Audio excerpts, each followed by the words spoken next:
افلا یتدبرون القرآن، تدبر قرآن، مولانا امین احسن اصلاحی۔ سورہ الذاریات، آگے آیات 20 تا 23 کا مضمون۔ آگے کی آیات میں سورہ کے اصل عمود یعنی جزا و سزا کے مضمون کو اثر نو لیا ہے۔ اوپر صرف ابر و ہوا کے تصرفات سے استدلال تھا، آگے آفاق و انفس کے ان تمام دلائل کی طرف اشارہ فرمایا ہے جو اس کائنات کے ہر گوشے میں پھیلے ہوئے ہیں، بشرطے کہ لوگ ان کو دیکھنے کے لیے آنکھیں کھولیں اور ان سے جو نتائج سامنے آتے ہیں ان پر یقین کریں۔ فرمایا اعوذ باللہ من الشیطان الرجیم، بسم اللہ الرحمن الرحیم۔ وفی الارض آیات للموقنین وفی انفسکم افلا تبصرون وفی السماء رزقکم وما توعدون فورب السماء والارض انہ لحق مثل ما انکم تنطقون۔ ترجمہ: اور زمین میں بھی نشانیاں ہیں یقین کرنے والوں کے لیے، اور خود تمہارے اندر بھی، کیا تم دیکھتے نہیں؟ اور آسمان میں تمہاری روزی بھی ہے اور وہ چیز بھی ہے جس کی تم کو وعید سنائی جا رہی ہے۔ پس آسمان و زمین کے خداوند کی قسم، یہ بات شدنی ہے جس طرح تم بول دیتے ہو۔ الفاظ کی تحقیق اور آیات کی وضاحت۔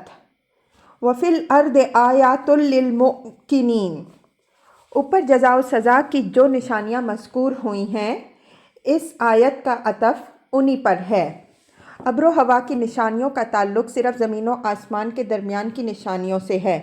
اب آگے آسمان و زمین اور خود انسان کے اندر کی نشانیوں کی طرف توجہ دلائی اور اقرب فلا قریب کے اصول پر سب سے پہلے زمین کی نشانیوں کی طرف اشارہ فرمایا، اس کے بعد انفس کی نشانیوں کی طرف، پھر آسمان کی نشانیوں کی طرف۔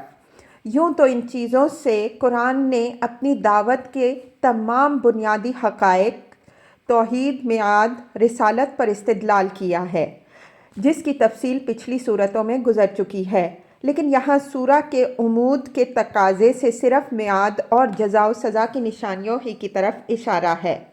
اس وجہ سے ہم بھی اپنی بحث صرف جزا و سزا کے دلائل ہی تک محدود رکھیں گے، اور جس طرح قرآن نے اشارے پر اکتفا کیا ہے اسی طرح ہم بھی اشارات ہی پر اکتفا کریں گے، اس لیے کہ یہ تمام بحثیں پچھلی صورتوں میں پوری تفصیل سے گزر چکی ہیں۔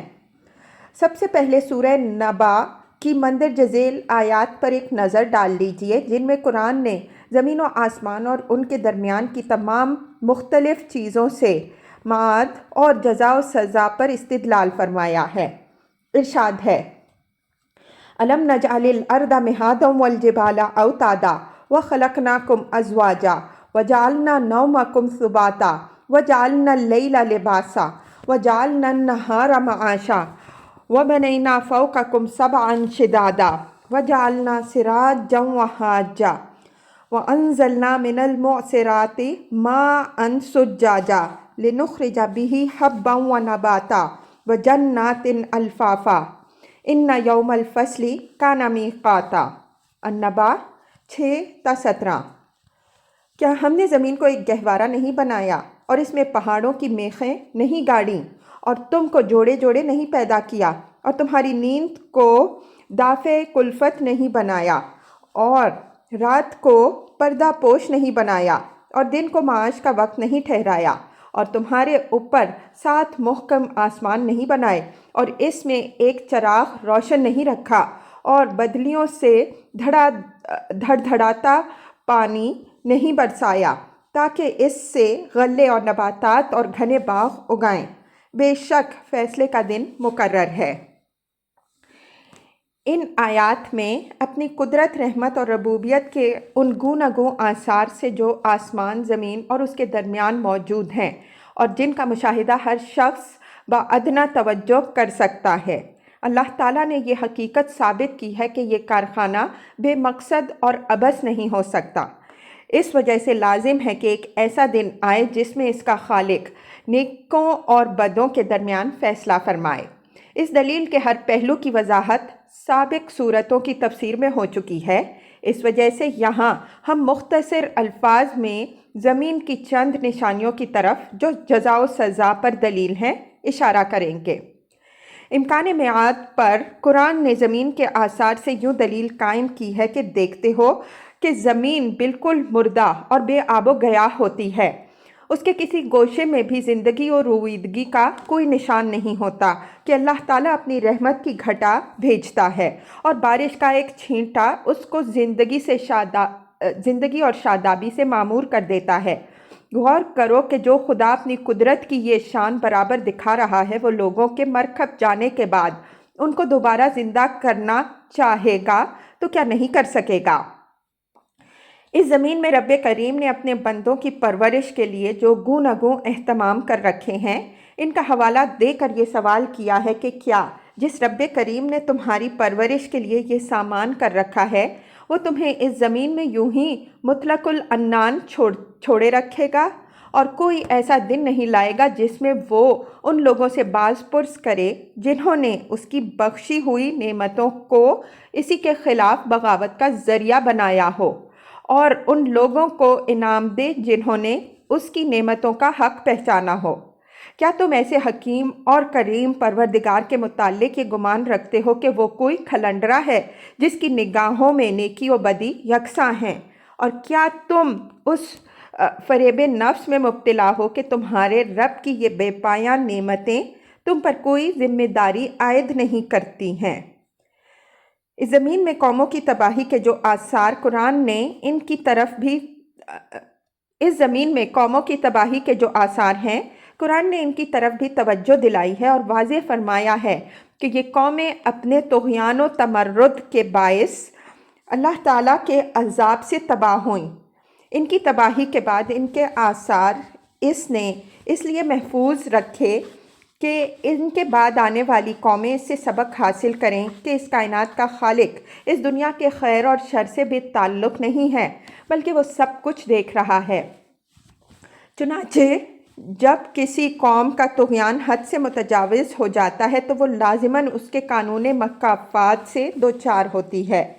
قوموں کے معاملے میں اللہ تعالیٰ کی یہ سنت اس بات کی نہایت واضح دلیل ہے کہ ایک ایسا دن بھی وہ لائے گا جس میں اس کا ہمہ گیر عدل ظاہر ہوگا، ہر شریر اپنی شرارت کی سزا بھگتے گا اور ہر نیکوکار اپنی نیکی کا بھرپور صلہ پائے گا۔ یہ زمین کے چند نہایت واضح آثار کی طرف ہم نے اشارہ کیا ہے جو جزا و سزا پر دلیل ہیں۔ ان کے علاوہ اور بھی گوناگوں نشانیاں ہیں جن کی طرف قرآن نے توجہ دلائی ہے اور ہم نے اس کتاب میں ان کی وضاحت کی ہے۔ یہاں ان کے اعادے میں طوالت ہوگی۔ للموقنین، یعنی زمین میں نشانیوں کی کمی نہیں ہے۔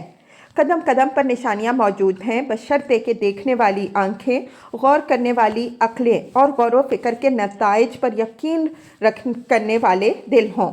مطلب یہ ہے کہ ایک حقیقت کو قبول کرنے کے لیے مجرد یہ چیز کافی نہیں ہے کہ اس کے دلائل موجود ہیں، بلکہ اس کے لیے یہ چیز بھی ضروری ہے کہ مخاطب کے اندر دلائل پر غور کرنے اور ان کے بدیہی نتائج کو تسلیم کرنے کا ارادہ پایا جاتا ہو۔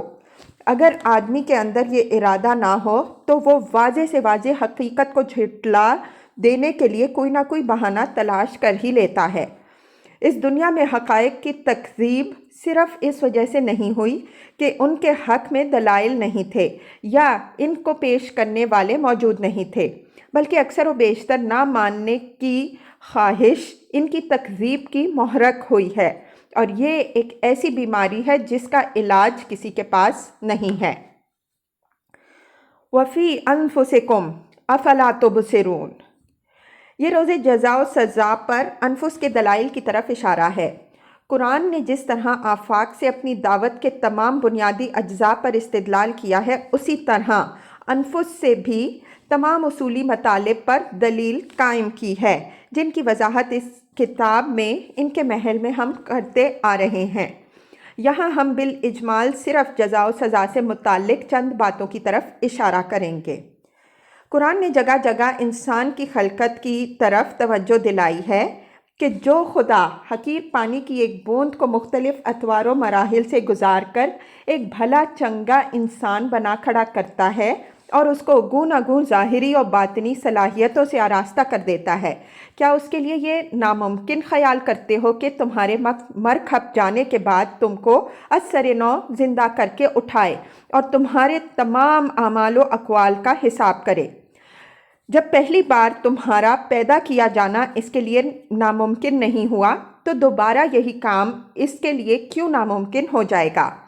اسی ضمن میں جگہ جگہ اس حقیقت کی طرف بھی اشارہ فرمایا ہے کہ ہر آدمی ہر روز اپنے اندر زندگی، موت، برزخ اور مرنے کے بعد اٹھائے جانے کا مشاہدہ کرتا رہتا ہے، بشرطے کہ وہ اپنے مشاہدات کو یوں ہی نہ گزر جانے دے بلکہ ان پر غور کرنے کی عادت بھی ڈالے۔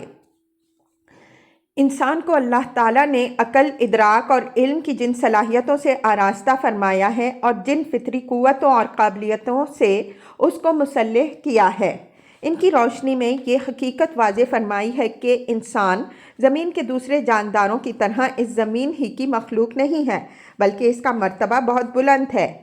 یہ خدا کی طرف سے ایک خاص دائرہ میں اختیار اور ارادہ کی امانت کا حامل ہو کر آیا ہے، جس کی بنا پر خدا نے اس کو اپنی خلافت کے مرتبہ بلند پر سرفراز فرمایا ہے۔ اس امانت و خلافت کا یہ لازمی تقاضا ہے کہ ایک دن وہ اپنے رب کے آگے پیش ہو تاکہ جس نے اس امانت و خلافت کا حق ادا کیا ہو وہ اس کا ابدی انعام حاصل کرے، اور جس نے اس امانت میں خیانت اور خلافت پا کر بغاوت کا ارتکاب کیا ہو اس کی ابدی سزا بھگتے۔ گویا جزا و سزا انسان کے مرتبہ خلافت پر سرفرازی کا ایک لازمی اور بدیہی تقاضا ہے۔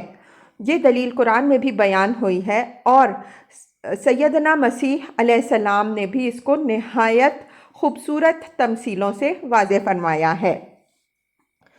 تیسری اہم حقیقت جو سورہ قیامہ میں خاص اہتمام کے ساتھ واضح فرمائی گئی ہے وہ یہ ہے کہ اللہ تعالیٰ نے انسان کے اندر ایک نفس لوامہ ودیت فرمایا ہے جو اس کو جب وہ کسی برائی کا ارتکاب کرتا ہے ملامت کرتا ہے۔ اسی نفس لوامہ کی قسم کھا کر جزا و سزا کے حق ہونے پر اس کو شہادت میں پیش کیا ہے کہ اگر انسان کو وجود میں لانے والا نیکی پر انعام اور بدی پر سزا دینے والا نہ ہوتا تو انسان کے اندر وہ اس نفس لوامہ کو کیوں ودیت فرماتا جو اس کو ہمیشہ ایک خلش میں مبتلا رکھے۔ اس کا ودیت کیا جانا تو اس بات کی نہایت واضح شہادت ہے کہ اللہ تعالیٰ نے یہ چاہا کہ اس مجموعی کائنات کے لیے اللہ تعالیٰ نے جو روز قیامت مقرر کر رکھا ہے اس کا ایک چھوٹا سا نمونہ ہر انسان کے سینے میں رکھ دے، جو اس کو برابر اس حقیقت کی یاد دہانی کرتا رہے کہ جس خدا نے اس کو وجود بخشا ہے وہ اس کی نیکی اور بدی سے بے تعلق نہیں ہے بلکہ وہ جزا و سزا دینے والا ہے۔ گویا یہ انسان کے اندر ایک چھوٹی سی عدالت، اس عدالت کبریٰ کی یاد دہانی کے لیے ہے جو قیامت کے دن قائم ہوگی۔ اسی بنا پر انسان کو عالم اصغر کہا گیا ہے، اس لیے کہ اس پورے عالم کا ایک عکس اس کے آئینہ میں موجود ہے۔ سورہ قیامہ میں فرمایا گیا ہے کہ جزا و سزا کی شہادت ہر آدمی خود اپنے اندر پا رہا ہے، اگرچہ وہ اس کی تکذیب کے لیے کتنے ہی بہانے پیدا کرے۔ بل الانسان علی نفسہ بصیرہ ولو القی معاذیرہ، القیامہ 14-15۔ اسی طرح اسی صورت میں یہ بات فرمائی گئی ہے کہ جو شخص کسی جرم کا ارتکاب کرتا ہے وہ در حقیقت خدا کی عدالت کے سامنے جرم کرتا ہے۔ بل یرید الانسان لیفجر امامہ، القیامہ 5۔ بلکہ انسان چاہتا ہے کہ اس کے سامنے شرارت کرے۔ اس کی وجہ وہی ہے جس کی طرف ہم نے اشارہ کیا کہ خدا کی ایک چھوٹی سی عدالت اس کے ضمیر کے اندر موجود ہے۔ اس وجہ سے جو شخص بھی کوئی جرم کرتا ہے وہ در حقیقت اسی عدالت کے سامنے کرتا ہے اور اس کی ایک کھلی ہوئی جسارت ہے۔ یہ امر یہاں ملحوظ رہے کہ نفس لوامہ انسان کو متنبع کرنے کا فرض اس وقت تک برابر انجام دیتا رہتا ہے جب تک انسان اس کی مسلسل خلاف ورزی سے اس کو بالکل مردہ نہ بنا دے۔ اس سنت الہی کی وضاحت اس کے محل میں ہم کر چکے ہیں۔ افلا تبصرون، انسان کا نفس چونکہ اس سے سب سے زیادہ قریب ہے، اس وجہ سے فرمایا کہ کیا اتنی قریب کی نشانیاں بھی تم کو نظر نہیں آ رہی ہیں؟ یعنی اگر زمین کے اطراف و اکناف تمہارے احاطے سے باہر ہیں، اگر آسمان تمہاری دسترس سے بعید ہے، تو کیا تمہارا نفس بھی تم سے دور ہے کہ تم اس کے اندر جھانک کر ان نشانیوں کو نہیں دیکھ سکتے؟ وَفِي السَّمَاءِ رِزْقُكُمْ وَمَا تُوعَدُونَ، اب یہ آسمان کی نشانیوں کی طرف توجہ دلائی کہ دیکھو اس کے اندر تمہارا رزق بھی ہے اور وہ عذاب بھی ہے جس سے تم کو ڈرایا جا رہا ہے۔ رزق سے مراد بارش ہے جو رزق کا ذریعہ بنتی ہے۔ سبب بول کر مراد اس سے مسبب کو لیا گیا ہے جو عربیت کا معروف اسلوب ہے۔ وما توعدون سے، جیسا کہ آیت 5 کے تحت ہم وضاحت ہو چکی ہے، وہ عذاب مراد ہے جس سے لوگوں کو پیغمبر صلی اللہ علیہ وآلہ وسلم کی تکذیب کی صورت میں آگاہ کیا جا رہا تھا۔ اس کی مثالیں قوموں کی تاریخ میں موجود ہیں اور ان میں سے بعض کا حوالہ آگے اس صورت میں آ رہا ہے۔ یعنی یہ آسمان تو آئے دن تمہارے سامنے جزا و سزا کی شہادت دیتا رہتا ہے، اسی کے اندر سے اللہ تعالیٰ تمہارا رزق بھی برساتا ہے اور اسی کے اندر سے نافرمانی اور سرکشی کرنے والوں پر جب چاہے عذاب بھی برسا دیتا ہے۔ نہ رحمت کے لیے اسے کوئی الگ اہتمام کرنا پڑتا ہے اور نہ نقمت کے لیے کوئی الگ توپ نصب کرنی پڑتی۔ تو جس کا یہ جمال و جلال برابر دیکھتے ہو، اس سے کیوں بعید سمجھتے ہو کہ وہ جب چاہے اسی چیز کو تمہاری تباہی کا ذریعہ بنا دے جو تمہاری زندگی کا ذریعہ ہے؟ پھر جس کی رحمت و نقمت کی یہ شانیں اس دنیا میں دیکھ رہے ہو، آخر یہ کیوں یقین نہیں کرتے کہ وہ شر و خیر کے معاملے میں بے تعلق یا غیر جانبدار نہیں ہے، بلکہ وہ بروں کو لازماً سزا دے گا اور نیکوکاروں کو لازماً صلہ دے گا۔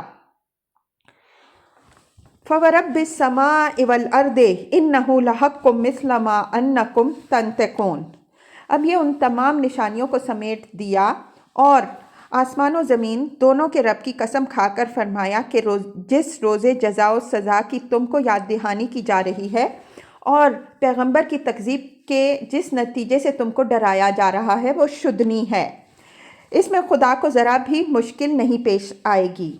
جس طرح تمہارے لیے زبان سے کوئی لفظ بول دینا نہایت آسان ہے، اسی طرح خدا کے لیے یہ سب کچھ کر دینا نہایت آسان ہے۔ اس کے سارے کام اس کے کلمہ کن سے ہو جاتے ہیں۔ انہو میں ضمیر کا مرجع وہی مقسم علیہ ہے جو اوپر گزر چکا ہے، یعنی انما توعدون لصادق وان الدین لواقع۔ اس کا ذکر اوپر ہو چکا تھا، اس وجہ سے اس کی طرف صرف اشارے کے لیے ضمیر کافی ہوئی۔ پہلے زمین و آسمان کی چند نشانیوں کا حوالہ دے کر اس کی قسم کھائی، پھر پورے آسمان و زمین کے رب کی قسم کھا کر وہی بات دہرا دی، جس سے یہ اشارہ نکلتا ہے کہ جس طرح ہر مصنوع سے اس کے صانع کے مزاج اور مذاق کا اندازہ ہوتا ہے، اسی طرح آسمان و زمین کی نشانیوں سے ان کے خالق کی صفات کا اندازہ ہوتا ہے کہ وہ جزا و سزا دینے والا ہے۔ اگر یہ بات نہ ہوتی تو اس کے بنائے ہوئے آسمان اور زمین میں یہ چیز کہاں سے نمایاں ہوتی؟ انہو لحق مثل ما انکم تنطقون، لفظ حق کے اندر دو مفہوم ہیں۔ ایک یہ کہ یہ جزا و سزا ایک حقیقت ہے جس میں کسی شک و شبہ کی کوئی گنجائش نہیں ہے۔ دوسرا یہ کہ یہ شدنی ہے، اس کے وقوع کو کوئی ناممکن نہ خیال کرے۔ جب اس کا وقت آ جائے گا تو خدا اس کو پلک جھپکتے سامنے کر دے گا۔ اس کا ایک حقیقت ہونا اوپر کے دلائل آفاق و انفس سے واضح ہو چکا ہے۔ اب یہ اس کے وقوع کو ایک تمثیل سے واضح فرمایا ہے کہ یہ کام آسمان و زمین کے رب کے لیے بھی مشکل نہیں ہے۔ جب اس نے آسمان و زمین پیدا کر دیے اور اس کام میں اس کو ذرا مشکل پیش نہیں آئی تو لوگوں کو حساب کتاب کے لیے دوبارہ اٹھا کھڑا کرنا اس کے لیے کیوں مشکل ہوگا؟ جس طرح تمہارے لیے ایک لفظ بول دینا آسان ہے، اسی طرح اللہ تعالیٰ کے لیے کسی بڑے سے بڑے کام کو کر دینا آسان ہے۔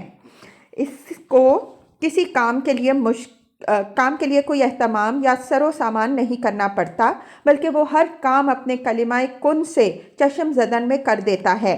یہ مضمون قرآن میں جگہ جگہ بیان ہوا ہے۔ انما قولنا لشیء اذا اردناہ ان نقول لہ کن فیکون، سورہ نحل 40۔ جب ہم کوئی کام کرنا چاہتے ہیں تو اس کے لیے ہمارا بس یہ کہہ دینا کافی ہوتا ہے کہ ہو جا، تو وہ ہو جاتا ہے۔ دوسرے مقام میں ارشاد ہے، اولیس الذی خلق السماوات والارض بقادر علی ان یخلق مثلہم بلی وہو الخلاق العلیم، انما امرہ اذا اراد شیئا ان یقول لہ کن فیکون، یاسین 81 تا 82۔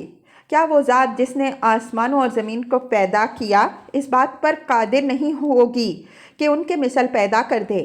ہاں، وہ اس بات پر قادر ہے، وہ بڑا ہی پیدا کرنے والا اور علم والا ہے۔